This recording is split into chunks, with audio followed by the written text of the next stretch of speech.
Gak lama gue denger kayak ada suara delman. Gue gak tahu ini suara dari mana. Padahal gue lagi dengerin musik lumayan kenceng. Tapi suara delman ini kedengaran jelas walaupun kecil. Terus dengan cerobohnya teman gue cerita tentang tradisi ngunduh mantu yang terkenal di Gunung Arjuno. Selamat malam, selamat siang, dan selamat pagi. Balik lagi di channel Mahasiswa Siluman. Kali ini kami akan membawakan cerita horor yang membuat kamu bergidik.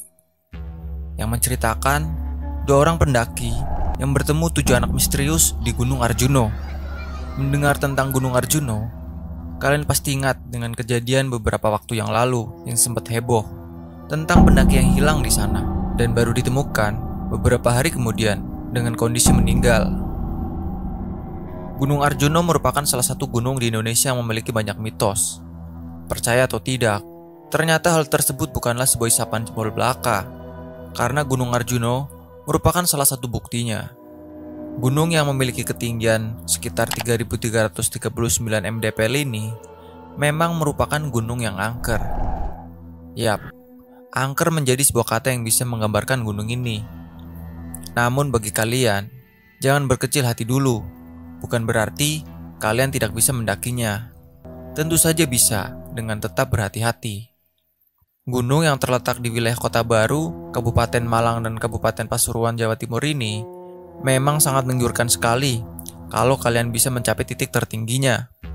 Konon katanya juga, gunung ini juga terkenal sebagai tempat pemujaan sejak Kerajaan Singosari hingga Kerajaan Mojopahit. Langsung saja kita cerita ya. Tapi jangan lupa untuk subscribe dulu bagi yang belum dan aktifkan tombol notifikasinya. Siapkan juga tempat dan posisi yang nyaman. Bisa juga ditambah kopi dan gorengan untuk menemani menonton video ini. Karena cerita kali ini lumayan panjang. Dengarkan dari awal sampai habis agar ikut merasakan pengalaman menegangkan ini.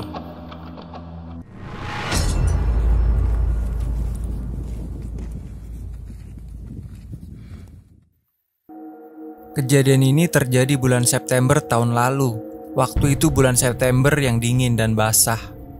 Kebetulan kota Malang emang lagi hujan. Hari itu sebenarnya gue nggak ada niatan buat mendaki gunung karena emang lagi tanggal tua.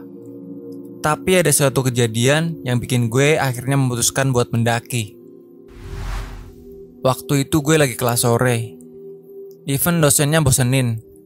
Akhirnya gue yang duduk di belakang ngobrol lah tentang pengalaman mendaki ke teman-teman gue. Temen gue bilang kalau sebenarnya hari ini doi dan anak-anak Nyimpala pengen ngadain diklat. Tapi dia bukan panitia karena udah lama nggak naik dan nggak kedaftar jadi panitia. Temen gue ngajakin naik Arjuno berdua. Pertamanya gue nolak karena cuman megang duit sedikit dan gue buta banget sama Gunung Arjuno. Tapi temen gue ini maksa gue buat ikut. Ya udahlah, daripada dia jalan sendirian, akhirnya pun gue ikut. Dan bodohnya, gue yang buta sama itu gunung, gak baca artikel apapun tentang Gunung Arjuno. Sorenya sekitar jam 5:30, gue packing di kosan temen gue. Sebenarnya sempat ada rasa ragu di hati buat jalan hari itu. Yang pertama, hujan gede banget dari siang. Yang kedua, orang tua gue ditelepon gak bisa. Jadi gue naik gunung tanpa persetujuan orang tua. Malamnya sekitar jam 8, hujan udah berhenti. Gue akhirnya berangkat ke base camp Tretes.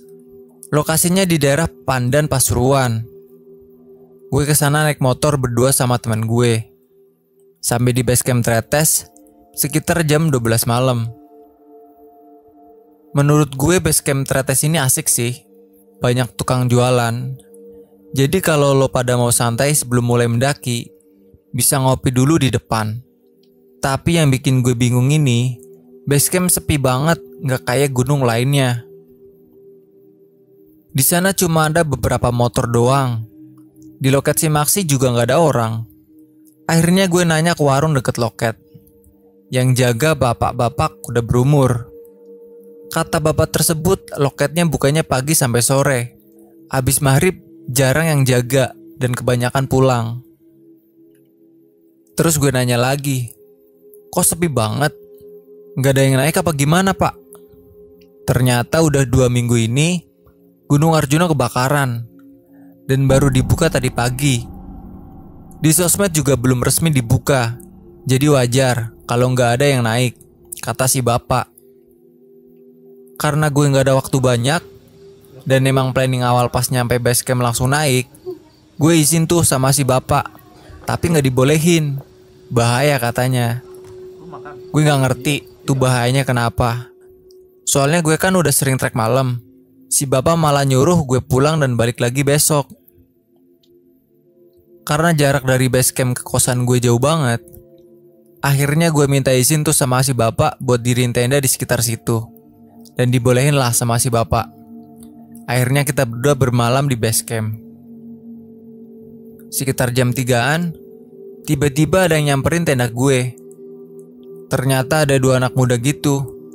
Izin sama gue, mau TikTok malam ini. Kaget dong gue. Gigi banget masnya. Gunung Arjuna itu tingginya 3.339 mdpl. Dan mayoritas treknya itu via tretes, curam berbatu, sangat tidak mungkin untuk TikTok. Ternyata ini anak bawa rombongan sekitar 2 mobil dan ada ceweknya. Gue tanya dong, karena sumpah gue gak yakin ini bakal sanggup TikTok. Mukanya masih bocah banget, gak bawa peralatan hike, pakai sneaker dan jeans. Ini anak mau ke Kotu apa naik gunung sih? Ternyata ini anak mau ke Gunung Penanggungan. Gue jelasin dong, ini base camp Arjuna Welirang mas. Penanggungan bukan di sini. Tapi ini bocah tetap ngeyel. Emang dasar milenial gak bisa dibilangin. Karena gue malas ladenin bacotnya, yaudah gue suruh nanya aja sama si bapak tadi. Dan di luar dugaan, si bapak ngebolehin mereka buat naik malam ini. What the? Gue protes dong. Masa gue yang lengkap gini gak boleh naik?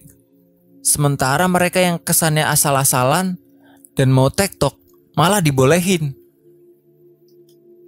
Si bapak dengan santai atau dengan bodohnya bilang gini, biarin aja mas, toh nanti pagi juga turun lagi. Masnya istirahat aja dulu, biar besok semangat jalannya. Katanya dengan senyum manis semanis jeruk Bali. Karena udah kesel dan kedinginan juga di luar, gue cuma pakai boxer dan kausan.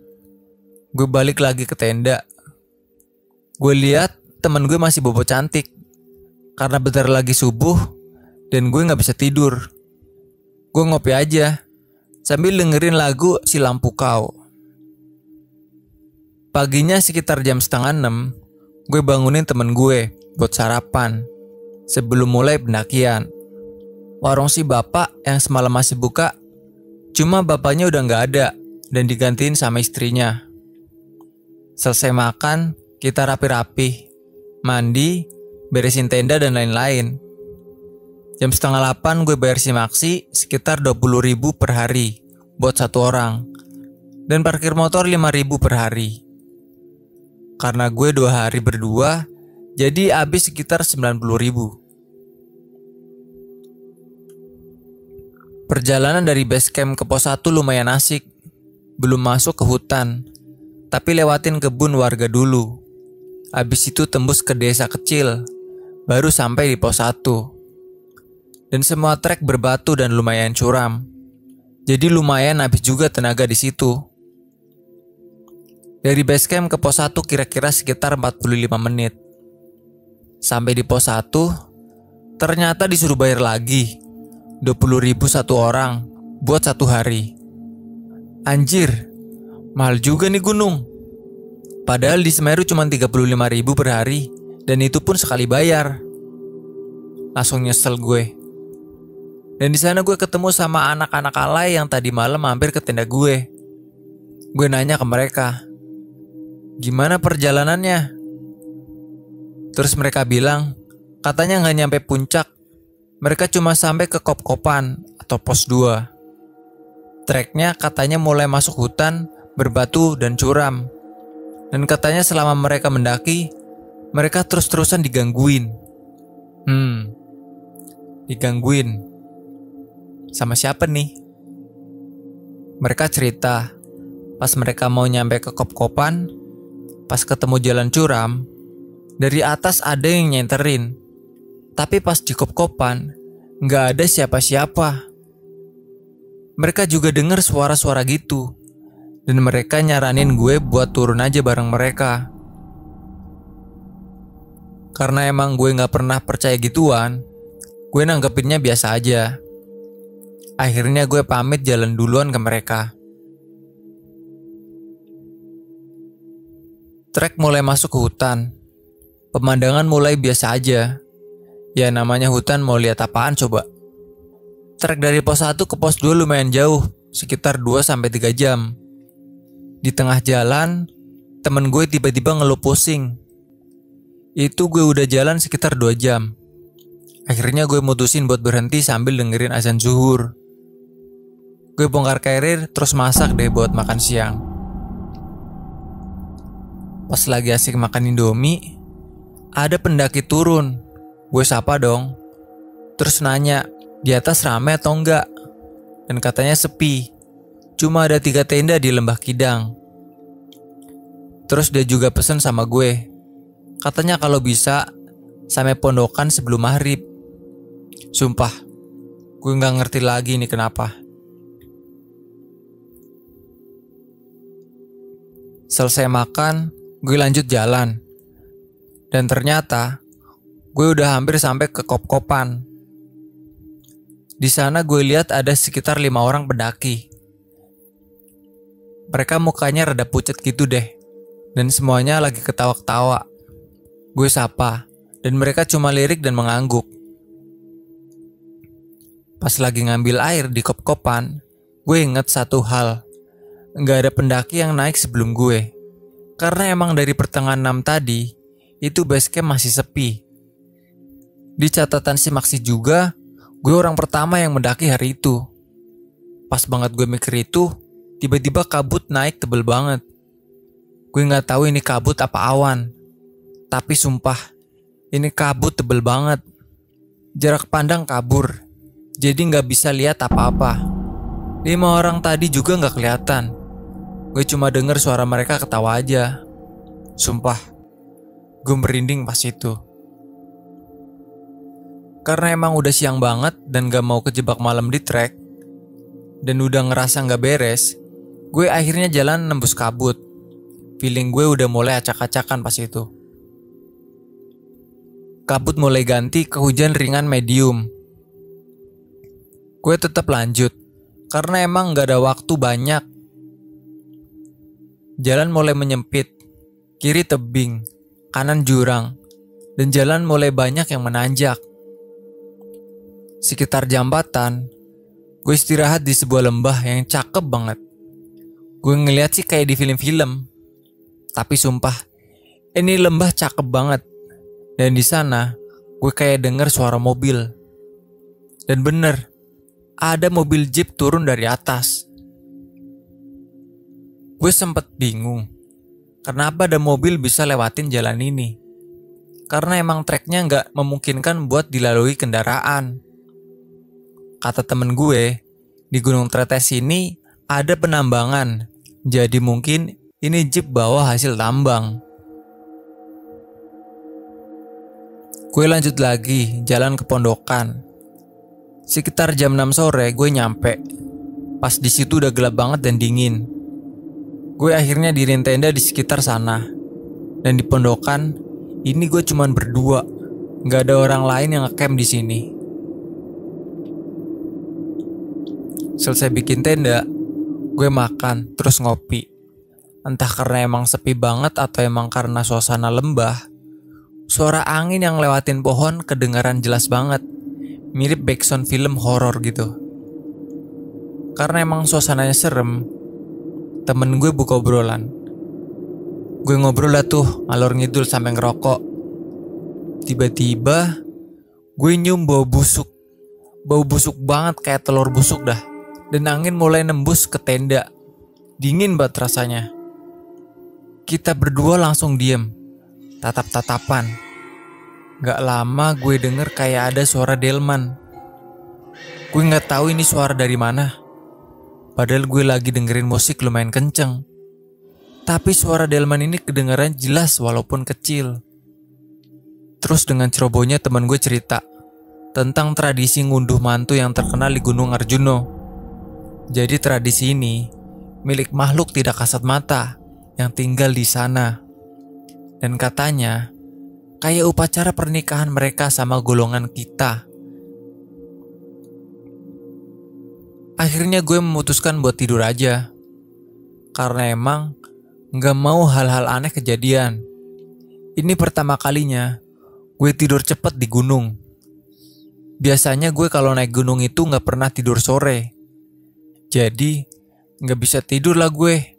Apalagi angin kenceng dan busuk banget. Temen gue udah tidur duluan. Gue masih melek di dalam SB. Gak lama dada gue kerasa sesak. Sesak banget sampai gue batuk-batuk. Gue coba buat duduk juga gak bisa. Panik dong. Entah karena panik atau apa, gue tiba-tiba azan di situ. Sekitar 5 menitan, akhirnya badan gue bisa gerak, tapi masih sesak. Gue duduk, terus minum.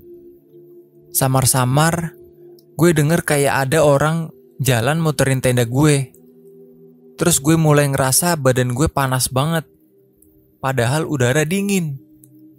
Dari luar kedengaran suara cewek ketawa. Karena panik, gue masuk lagi ke SB gue buat lanjut tidur. Gue coba lupain kejadian barusan. Dan dada gue tambah ngedreg-deg. Tapi tetap gue paksain merem biar gue tidur. Akhirnya gue berhasil tidur sih. Paginya, sekitar jam 6, temen gue bangunin gue buat sarapan sebelum summit. Gue masih kepikiran sama kejadian semalam. Tapi gue gak mau ceritain ke temen gue. Takut dianya juga ikutan takut. Jadi gue nyoba buat biasa aja. Jam 7-an, gue mulai summit. Perjalanan dari shelter ke puncak lumayan jauh. Sekitar 3 jam lah. Dan jalanannya gak ada landai pisan dan berbatu. Di Lembah Kidang, gue ketemu sama 4 orang pendaki yang kebetulan ngecamp di sana dan mau summit. Ya udah, kita jalan bareng. Dari Lembah Kidang, trek curam semakin amsyong menyiksa dengkul. Kita harus lewatin 3/4 bukit kecil sebelum sampai ke puncak. Kita akhirnya nyampe puncak sekitar jam 10:30. Ternyata di puncak rame dan kebanyakan lewat jalur lain selain jalur tretes. Cerita-ceritalah kita di sana, dan dari cerita 4 orang yang camp di Lembah Kidang, mereka juga digangguin. Parahnya, mereka katanya juga ditongolin. Katanya, pas itu sekitar jam 12-an, mereka masih ngobrol dan dengar suara ketawa kenceng banget. Karena pintu tendanya kebuka, mereka bisa lihat jelas ada sosok cewek berparas cantik lagi duduk di pohon sambil ngeliat ke tenda mereka. Kata mereka, kejadian kayak gini wajar terjadi, mengingat Arjuno baru kebakaran. Mungkin penghuninya marah, tempatnya kebakaran. Jadinya mereka mulai gangguin pendaki yang kebetulan ngecamp di sana. Habis itu gue foto-foto tuh, karena emang kabut udah mulai naik lagi. Dan udah siang juga. Habis itu gue sama temen gue pamit turun duluan. Mereka berempat masih asik foto-foto.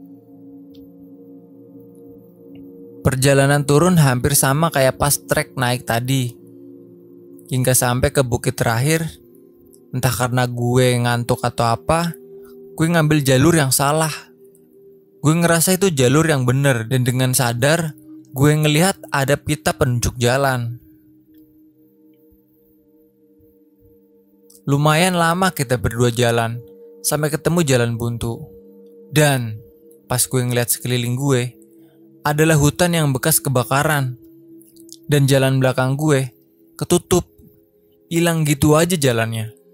Gue panik, tapi tetap berusaha tenang. Mulai buka HP buat nyari sinyal walaupun mustahil. Sekitar setengah jam gue nunggu sinyal, gak dapet-dapet. Gue denger suara dari tempat yang jauh banget. Ternyata 4 orang pendaki tadi yang manggil gue. Dan mereka jauh banget dari tempat gue ini. Gue juga bingung, kenapa mereka bisa lihat gue. Akhirnya gue refleks lari ke sana. Ternyata gue nyasar lumayan jauh dari mereka. Sekitar 5 kilo dari jalur pendakian. Dan gue baru sadar, gue lagi ada di alas Lali Jiwo, yang mitosnya ada kerajaan gaib di sana. Biasanya mereka sengaja nyasarin pendaki ke alam mereka buat dinikahin. Karena gue takut nyasar lagi, gue putusin buat bareng aja sama 4 pendaki itu. Minimal sampai Lembah Kidang. Dan alhamdulillah selamat sampai di sana. Setelah ngucapin terima kasih, gue pamit balik ke tenda karena kita mau turun hari itu juga. Sekitar jam 4-an, gue nyampe ke tenda. Gue masak, makan terus rapi-rapi buat turun. Sampai tiba-tiba ada bapak-bapak datengin gue. Ini bapak badannya gendut, pakai kaos oblong dan pakai sendal jepit. Ini orang sakti dari kerajaan mana? Gue yang pakai sepatu aja nyeri. Bapak itu nanya ke gue, baru nyampe apa udah mau turun. Gue jawab mau turun. Terus dia mulai natap gue. Rada takut gue lihat mukanya. Dia bilang, kalau bisa sampai kop-kopan sebelum maghrib, sebelum anak-anak naik. Gue bingung lah, anaknya siapa coba yang naik malam-malam. Abis itu dia pergi gitu aja, hilang ditelan ilalang. Gue sama temen gue coba biasa aja. Setelah semuanya rapi, gue mulai turun pelan-pelan. Awalnya kita turun enjoy. Senja mengintip dari balik dedaunan, sambil dengerin lagu dan ngobrol santai. Pokoknya indie banget deh sore itu. Tapi anehnya, sepanjang jalan gue turun, gak ada satupun pendaki yang gue temuin. Mungkin emang belum ada yang tahu Arjuna udah buka. Itu pikiran gue. Sampai tiba-tiba perjalanan gue ketahan azan maghrib. Dan gue belum sampai kop-kopan. Gue menghormati panggilan Tuhan. Kita rehat dulu sambil diskusi. Apa kita bakal apes lagi? Sebelum jalan, kita berdoa juga biar selamat sampai kosan. Setelah azan maghrib, kita lanjut jalan lagi. Dan 15 menit berikutnya, gue nyampe di kop-kopan.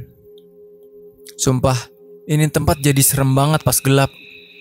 Kalau kalian pernah ke Arjuna, pasti kalian bakalan tahu suasananya di sana. Gak ada satu orang pun yang gue temuin di jalur. Kita bener-bener sendirian. Karena persediaan air kita udah habis, kita akhirnya ngisi air di sana. Karena gue pernah denger ada orang hilang pas ngisi air di sini, dan ketemu 2 tahun kemudian, dan sederet kejadian aneh yang ramai kemarin, gue mutusin buat ngambil air berdua. Setelah itu, gue lanjutin turun lagi ke pos 1. Gue udah mulai lega karena perjalanan ke pos 1 dari Kopan gak terlalu jauh. Bayangan gue 15 menit juga udah sampai. Tapi ternyata tidak semudah itu Ferguson.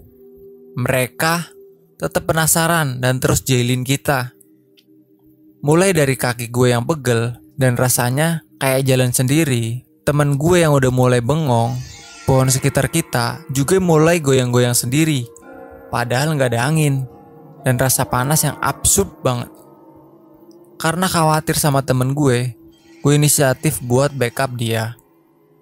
Karena penerangan gue minim dan kaki yang udah mulai melehoi, gue kepleset. Tapi temen gue gak tahu. Gue sampai teriak 3 kali, baru dia denger dan bantuin gue bangun. Pas gue cek, betis gue luka 7 cm dari dengkul ke bawah. Pas itu gue pakai celana kargo pendek. Gue mulai gak tahan. Dalam hati gue mulai maki-maki gunung ini. Sesuatu yang sangat tidak dianjurkan saat kalian sedang berada di posisi gue. Dan betul saja, kita diputerin di tempat yang itu-itu aja. 5 kali gue hitung, gue nyampe di tempat gue jatuh. Gue berdoa dalam hati, minta maaf kalau kata-kata gue gak sopan ke penghuni sini. Sambil nunggu azan isya, gue ngerokok sambil ngobatin luka gue yang mulai keluar darah banyak.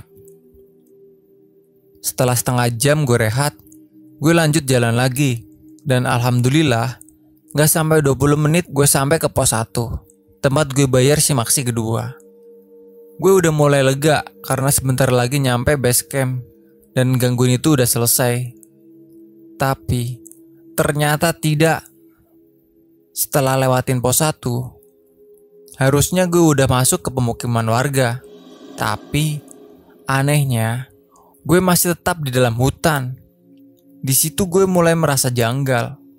Sampai akhirnya gue denger ada suara anak kecil rame. Rame banget kayak anak TikTok lagi kopdar di kota dah. Gue mulai ngaco lagi dan ingat petuah dari lelaki tua di shelter tentang anak-anak yang akan naik. Dan benar aja, sepersekian detik kemudian, ada sekitar 7-10 bocah kecil keluar dari balik pohon. Mereka mayoritas pakai kaos, celana pendek, dan sendalan. Beberapa malah ada yang nyeker. Dan mereka semua naik sambil ketawa tanpa penerangan. Gue ngerasa merinding dan bulu kuduk gue ngarah ke mereka. Gue gak bisa lihat mata mereka, entah mungkin karena gelap. Gue tetap berusaha tenang. Pikiran gue cuman makan lalapan pas nyampe kosan. Dan gue gak akan balik lagi ke sini. Tiba-tiba, salah satu dari mereka ada yang nanya, "Di atas ramai mas?" Gue gak jawab. Temen gue yang jawab, "Rame dek." Gue tetap fokus ke jalan gue. Gue ngerasa salah satu dari mereka ada yang fokus ke gue. Sangat fokus. Dan tanpa malu ngomong ke gue, "Hati-hati mas." Duar. Kayak lagi ditembak Ariana Grande. Hati gue meletup-letup. Ingin rasanya kusumpel mulutnya pakai sempak yang sudah 3 hari tidak kuganti ini. Kita akhirnya berpisah. Mereka melanjutkan perjalanan, tetap dengan canda tawanya. Gue dan teman-teman gue melanjutkan perjalanan tanpa ada yang berani ngomong. Entah gue halu atau emang beneran kejadian. Gue ngerasa kayak suara si bocah yang bilang hati-hati terus kedengeran di kuping gue. Sampai kita ke sebuah perbatasan antara hutan dan perkebunan warga. Gue sebenarnya aneh. Kenapa gue udah nyampe sini tanpa lewat ke perumahan warga? Tapi karena peristiwa aneh hari ini, gue udah mulai wajar sama semuanya. Pikiran gue, pas itu cuma gue sampai kosan dengan selamat. Di perkebunan pisang, nggak ada penerangan. Baterai headlamp kita habis. Jadi cuma ngawang-ngawang aja. Lagian udah nyampe sini, sebentar lagi juga sampai ke base camp. Dan ternyata, mereka masih ada di sekitar kita. Gue ngerasa jalan yang gue lewatin udah bener kayak pas pertama naik. Sampai tiba-tiba gue nyampe di ujung kebun. Dan gue tahu pas naik gue gak lewat jalur ini. Tempatnya itu kayak lorong, gelap kanan kirinya, pohon pisang gede-gede. Dan yang bikin serem, di ujung lorong kedengeran suara anjing banyak banget. Sumpah, temen gue ngeluarin pisau lipetnya dan gue pegang kayu. Tapi gak ada yang berani jalan duluan. 5 menit kita dorong-dorongan. Sampai akhirnya kita mutusin buat cari jalan lain. Dan ternyata emang gak ada jalan lain. Cuma itu aja jalannya. Gue ngerasa kebun ini kayak bentuk kotak. Dan cuma lorong itu satu-satunya jalan untuk buat kita keluar. Gue akhirnya menemukan sebuah parit kecil di sebuah lorong itu. Gue pikir itu pasti sumber air ke desa. Ya udah, kita putusin buat ngikutin parit itu, berharap nyampe ke tempat pemukiman warga. Pas gue ikutin parit ini, nembusnya ke sebuah jembatan kecil. Tapi harus naik dulu dan lumayan tinggi. Akhirnya kita berdua bahu-membahu buat nyampe ke atas. Dan ternyata bener, parit ini sumber air ke desa sekitar base camp. Tapi bukan desa yang gue temuin di awal. Desanya sepi banget, kayak gak ada orang. Gue ngeliat ada tempat kayak villa gitu, tapi berantakan banget. Ada juga warung, tapi pintunya kebuka, gak ada yang jaga. Gue tadinya mau nanya ke sana, tapi gak jadi. Karena takut duluan gue. Akhirnya kita buka HP masing-masing buat nyari sinyal. Dan gak dapet. Gue bingung. Masa iya di pemukiman warga bahkan ada villa, tapi sinyal gak ada yang nyampe?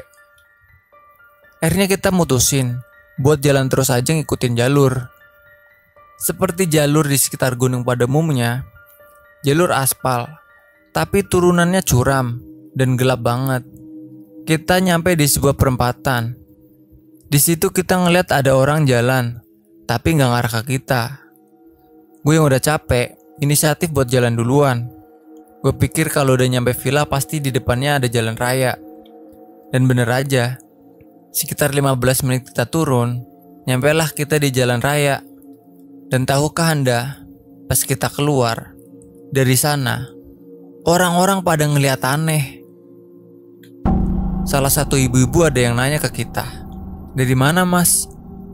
Dan gue jawab, "Baru turun dari Gunung Arjuna, Bu." Ibu itu bingung, "Kok turunnya dari sana?" Dan gue gak mau cerita kan.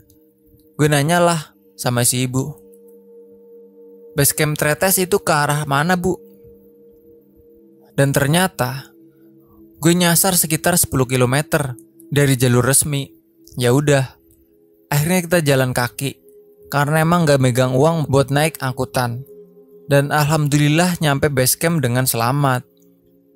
Di situ gue ketemu sama 4 orang pendaki yang tadi bareng kita ke puncak. Ceritalah gue kejadian tadi. Mereka bilang, dulu emang ada beberapa anak yang hilang di Arjuno pas kebakaran tahun berapa gitu. Dan emang belum ketemu sampai sekarang. Tapi di sisi lain, mereka bersyukur kita selamat. Gue sama temen gue langsung bengong parno. Setelah bersih-bersih, gue pulang ke kosan. Dan alhamdulillah selamat. Itu pengalaman gue ke Arjuno. Emang lumayan absurd, tapi pengalaman ini benar-benar kejadian. Gue udah sering naik gunung, baru kali ini digangguin sampai kayak gini. Oh iya, sampai sekarang gue masih bingung 5 orang pendaki yang ketemu di kop-kopan itu kemana. Soalnya gak kelihatan lagi. Kalau turun gak mungkin, karena katanya cuma ada tenda di atas. Dan pas gue nyampe di Lembah Kidang, emang cuma ada 3. Jadi mereka siapa? Entahlah. Pesan moralnya jangan pernah meremehkan sebuah gunung. Seberapa sering kamu mendaki, memang benar, kalau gunung itu tempat sakral yang dikeramatkan dan dicap tempat bersemayam para dewa. Kejadian ini gak bikin gue kapok, malah bikin gue semakin menghargai alam. Terima kasih. Ada beberapa pantangan yang harus kalian patuhi. Yang pertama, tidak boleh mendaki dengan rombongan ganjil. Untuk mengenapkannya dengan cara 1 orang membawa tongkat. Yang kedua, tidak boleh memakai pakaian dengan dominasi warna merah. Yang ketiga, wanita haid dilarang mendaki. Yang keempat, tidak boleh merusak area Gunung Arjuno. Dan yang terakhir, tidak boleh mengucapkan kata-kata kotor atau umpatan. Semoga cerita kali ini bisa menjadi pembelajaran untuk kita semua. Jika kalian punya cerita seram atau mistis yang ingin kalian bagi, kalian bisa kirim cerita kalian lewat DM Instagram atau kirim lewat email yang tertera di bawah. Semoga video ini bermanfaat. Jangan lupa like dan share-nya. Sampai jumpa di video kami selanjutnya. Salam lestari, mahasiswa siluman.